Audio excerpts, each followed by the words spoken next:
adlaw nga Domingo karon mga kaigsuunan, petsa 20 sa bulan sa Febrero tuig 2022.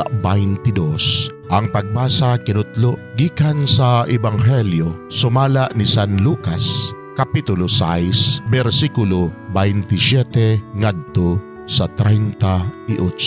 Si Jesus mingon ngadto sa iyang mga tinunan, apan sultihan ko kamo nga namati kanako. Higugmaan ninyo ang inyong mga kaaway ug buhata ang maayo alang niadtong nagdumot kaninyo. Analangini ang mutunglo kaninyo ug pagampo kamo alang sa nagdaog-daog kaninyo. Kung may musagpa sa imong aping, ipasagpa usab ang pikas. O kung adunay mo ilog sa inyong kupo, ihatag usab ang inyong sinina. Hatagin ninyo ang tanan nga mangayo. O kung may mukuha sa inyong butang, ayaw na kinigbawia. Buhata ngadto sa mga tao ang gusto ninyo nga buhaton nila nganha kaninyo. Kung mauray higugmao ninyo, sila nga nahigugma kaninyo, nganong magpaabot pa man kamog panalangin. Bisan gani ang mga makasasala na higugma maniadtong nahigugma kanila. Ug kun mauray buhatan ninyog maayo kadtong nagbuhat kaninyog maayo, nganong magpaabot pa man kamog panalangin. Bisan gani ang mga makasasala nagbuhat maniana. Ug kun mauray inyong pahulamon kadtong inyong gituuhan nga makabayad, nganong magpaabot pa man kamog panalangin.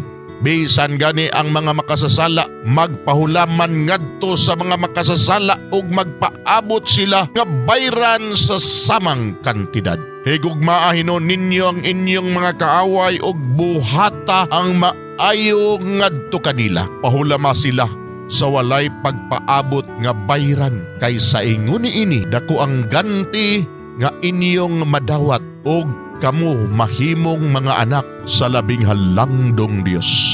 Kay siya maayo ngadto sa mga dili mapasalamaton ingon man sa mga dautan.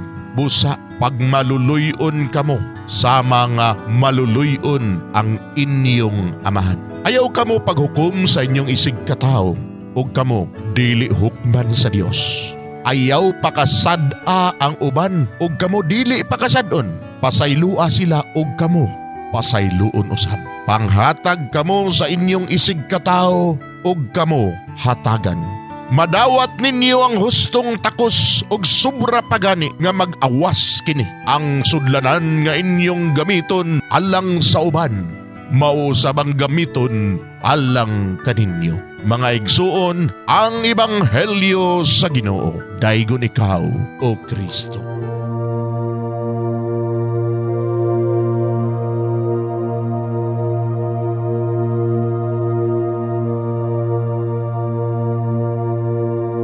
Pagampo sa dili pa magsugod sa trabaho. Magampo kita sa ngalan samahan sa Anak ug sa Espiritu Santo. Amen. Langit no namong Amahan, sa among pagsulod nining trabahoan, among gidala ang imong presensya uban kanamo. Among gipamulong ang imong kalinaw, imong grasya, imong kaluoy, ug ang imong perpektong hanay sa among mga trabaho.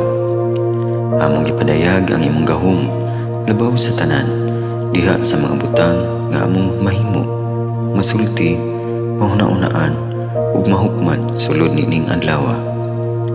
Ginoo, nagapasalamat kami sa gasa sa kinabuhi niining bagong adlaw, niining kahigayunan nga kami nakasulod sa trabaho ug mamahimong parte niining nga grupo.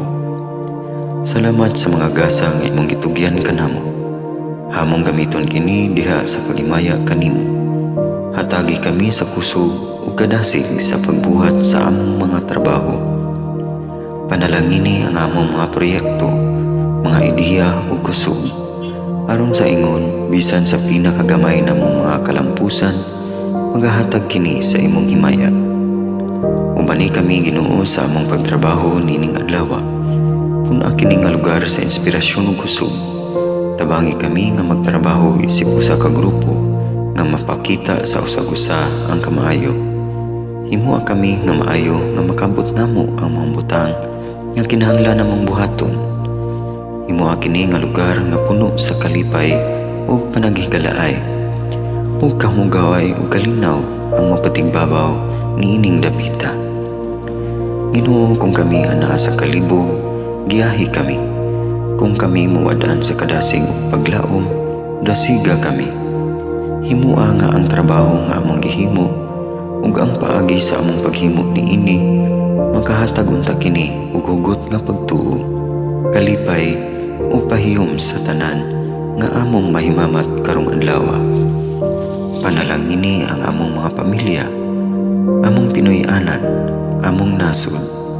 Himua nga magmatidud-anon kami sa pagtagad ug pag-amuma sa kalikupan ug sa tanang may kinabuhi, diha sa pagbuhat kanamo sa pagkabot sa imong pangandoy alang sa hustisya ug kagawasan.